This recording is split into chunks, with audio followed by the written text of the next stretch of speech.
warahmatullahi wabarakatuh. Perkenalkan, nama saya Nurlita Putri, NPM 221010640. Baiklah, pada kesempatan kali ini saya akan membuat video untuk memenuhi mata kuliah hukum adat yang diampu oleh Ibu dosen Anggraini Dwi Melandri SHMH. Yang pertama itu teori resepti in complexu, dan resepti a contrario. Ketiga teori ini menjelaskan hubungan antara hukum adat dan hukum Islam di Indonesia dan berkembang secara historis dalam 3 periode berbeda. Yang pertama, teori resepti in complexu dikemukakan oleh Lodewijk Willem Christian van den Berg. Teori ini menyatakan bahwa bagi penduduk pribumi yang memeluk suatu agama, maka hukum yang berlaku bagi mereka adalah hukum agama tersebut secara penuh atau in complexu atau keseluruhan. Bagi orang Islam, berarti hukum Islam berlaku secara utuh sebagai hukum adat mereka karena dianggap telah meresap menjadi satu kesatuan dengan kehidupan masyarakat.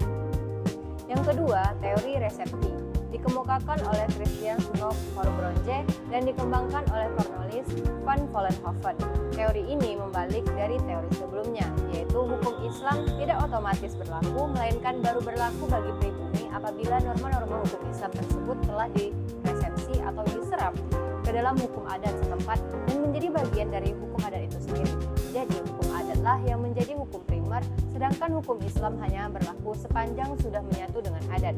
Teori ini digunakan pemerintah kolonial Belanda dengan motif politik, yaitu divide et impera, untuk melemahkan posisi hukum Islam. Yang ketiga, teori resepti a contrario muncul pasca kemerdekaan, dipelopori oleh ahli seperti Hazairin dan Sayyidun Talib. Teori ini membalik kembali teori resepti, yaitu hukum adat baru berlaku apabila tidak bertentangan dengan hukum Islam. Jadi, posisi yang utama adalah hukum Islam, dan hukum adat hanya berlaku sepanjang sejalan dengannya. Teori ini banyak diterapkan, terutama dalam konteks hukum keluarga dan kewarisan Islam di Indonesia. Kesimpulannya, ketiga teori ini menunjukkan pergeseran cara pandang terhadap hubungan hukum adat dan hukum Islam. Dari penyatuan penuh, yaitu in complexu, menjadi adat sebagai yang utama atau yang disebut dengan resepti, hingga Islam sebagai yang utama, yaitu resepti a contrario, dan mencerminkan dinamika politik hukum kolonial maupun nasional. Yang kedua, kedudukan hukum adat dalam tata hukum nasional Indonesia. Hukum adat memiliki kedudukan yang diakui secara konstitusional dan sah sebagai salah satu sumber hukum nasional dengan beberapa landasan berikut ini. Yang pertama, landasan konstitusional, yaitu pasal 18B ayat 2 Undang-Undang Dasar 1945 menyatakan bahwa negara mengakui dan menghormati kesatuan-kesatuan masyarakat hukum adat beserta hak-hak tradisionalnya, sepanjang masih hidup dan sesuai dengan perkembangan masyarakat serta prinsip NKRI. Pasal 28I ayat 3 Undang-Undang Dasar 1945 juga menjamin identitas budaya dan hak masyarakat tradisional. Yang kedua, sebagai hukum yang hidup atau disebut dengan living law. Hukum adat diakui sebagai hukum yang tumbuh dan berkembang dalam masyarakat, bukan hukum tertulis dari negara, namun tetap mengikat anggotanya. Yang ketiga, pengaturan sektoral. Beberapa undang-undang secara eksplisit mengakomodasi hukum adat, misalnya Undang-Undang Pokok Agraria Nomor 5 Tahun 1960 mengakui hak ulayat atau hak adat atas tanah sepanjang masih ada dan tidak bertentangan dengan kepentingan nasional. Selanjutnya, Undang-Undang Desa Nomor 6 Tahun 2014 mengatur desa adat, yaitu yang selanjutnya putusan MK Nomor 35/PUU/X/2012 mengakui hutan adat bukan lagi sebagai hutan negara. Yang keempat, fungsi dalam pembentukan hukum nasional. Hukum adat menjadi salah satu bahan atau sumber material bagi pembentukan hukum nasional, khususnya hukum perdata adat, yaitu tanah, waris, serta perkawinan, yang belum diatur secara seragam dalam kodifikasi nasional. Yang kelima, batasan berlakunya. Hukum adat berlaku sepanjang sesuai dengan Pancasila, Undang-Undang Dasar 1945, dan tidak bertentangan dengan kepentingan nasional serta peraturan perundang-undangan yang lebih tinggi. Dengan demikian, hukum adat berkedudukan sebagai bagian integral dari sistem hukum nasional Indonesia yang bersifat pluralistik, bukan hukum yang terpisah atau subordinat semata. Yang ketiga, legal pluralism, weak legal pluralism, dan strong legal pluralism.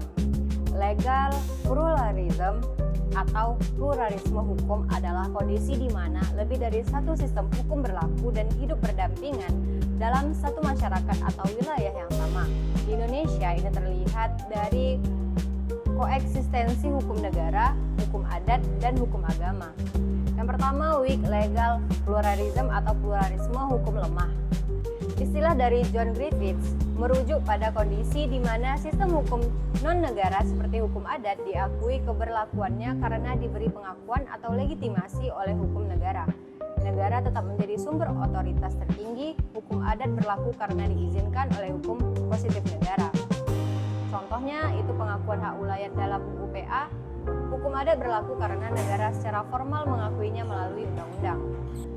Yang kedua ada strong legal pluralism atau pluralisme hukum kuat. Itu merujuk pada kondisi di mana berbagai sistem hukum termasuk hukum adat hidup dan mengikat secara independen terlepas dari ada atau tidaknya pengakuan negara. Otoritasnya berasal dari fakta sosial dan praktik masyarakat itu sendiri, bukan dari negara.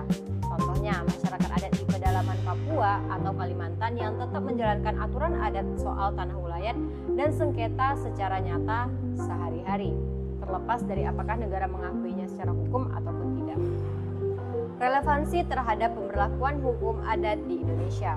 Secara formal yuridis, Indonesia cenderung menganut weak legal pluralism karena hukum adat baru sah diberlakukan apabila diakui oleh konstitusi dan undang-undang. Pada pasal 18B Undang-Undang Dasar 1945, UU PA, dan sebagainya. Namun, secara sosiologis empiris, banyak komunitas adat di Indonesia tetap menjalankan hukumnya secara strong legal pluralism, yaitu tetap hidup dan ditaati masyarakat meski belum atau tidak diakui formal oleh negara. Misalnya, praktik peradilan adat di Papua atau penyelesaian sengketa tanah ulayat di Minangkabau yang sering berjalan di luar mekanisme pengadilan negara. Yang keempat, tidak ada pembedaan pelanggaran perdata dan pidana. Salah satu karakteristik khas hukum adat adalah tidak adanya dikotomi tegas antara hukum publik, yaitu pidana, dan hukum privat, yaitu perdata, sebagaimana dikenal dalam sistem hukum barat atau Eropa kontinental. Maksudnya, dalam hukum adat, suatu pelanggaran atau disebut delik adat dipandang sebagai gangguan terhadap keseimbangan magis religius dan sosial masyarakat, bukan semata pelanggaran terhadap individu atau perdata atau terhadap negara atau ketertiban umum yaitu pidana. Akibatnya, reaksi adat atau sanksi itu terhadap suatu pelanggaran sering bersifat gabungan, mengandung unsur pemulihan kerugian korban atau mirip perdata sekaligus unsur pemulihan keseimbangan kosmis atau komunitas yaitu mirip pidana, tanpa dipisahkan secara administratif seperti dalam hukum modern. Contohnya, dalam kasus pencurian di beberapa masyarakat adat, pelaku tidak hanya diwajibkan mengembalikan barang atau membayar ganti rugi kepada korban, itu kan termasuk unsur perdata, tetapi juga diwajibkan menyelenggarakan upacara adat tertentu, misalnya menyembelih hewan atau memberikan sesaji kepada roh leluhur atau penguasa desa, sebagai bentuk pembersihan dan pemulihan keseimbangan komunitas yang terganggu. Atau ini juga termasuk unsur mirip pidana atau simbolik. Kedua unsur ini diselesaikan dalam satu mekanisme adat yang sama, bukan melalui dua jalur hukum terpisah seperti dalam sistem hukum modern, yaitu pengadilan perdata versus pengadilan pidana. Yang kelima, itu ada struktur atau susunan masyarakat hukum adat. Menurut pembagian klasik dari Terhar dan Van Vollenhoven, struktur masyarakat hukum adat di Indonesia dibagi menjadi tiga bentuk utama. Yang pertama, genealogis atau berdasarkan ikatan keturunan atau darah. Keanggotaan masyarakat didasarkan pada hubungan darah atau keturunan terbagi lagi menjadi yang pertama patrilineal, yaitu garis keturunan ditarik dari ayah, contohnya masyarakat Batak. Yang kedua ada matrilineal, garis keturunan itu ditarik dari ibu, contohnya pada masyarakat Minangkabau. Yang ketiga itu ada parental atau bilateral, garis keturunannya itu ditarik dari dua orang tua, contohnya masyarakat Jawa. Yang kedua itu ada teritorial atau berdasarkan wilayah atau domisili. Keanggotaan didasarkan pada tempat tinggal dalam satu wilayah tertentu, terbagi lagi menjadi yang pertama itu masyarakat desa, satu kesatuan wilayah desa, contohnya desa-desa di Jawa. Yang kedua itu ada masyarakat wilayah atau region, yaitu gabungan beberapa desa dalam satu wilayah lebih besar, contohnya itu yaitu marga di Sumatera Selatan. Yang ketiga ada perserikatan desa, yaitu federasi beberapa desa yang bekerja sama. Contohnya itu beberapa nagari yang berserikat di Sumatera Barat untuk kepentingan tertentu. Yang ketiga ada genealogis teritorial, yaitu gabungan keduanya. Masyarakat yang ikatannya didasarkan baik pada keturunan maupun wilayah secara bersamaan. Contohnya nagari di Minangkabau, di mana klan-klan matrilineal atau suku hidup bersama dalam satu kesatuan wilayah nagari yang juga memiliki struktur pemerintahan teritorial. Struktur ini penting karena menentukan siapa yang menjadi subjek hukum adat, bagaimana hak atas tanah wilayah diatur, serta bagaimana sistem pewarisan dan kekuasaan adat, misalnya kepala adat, ditentukan dalam masing-masing komunitas.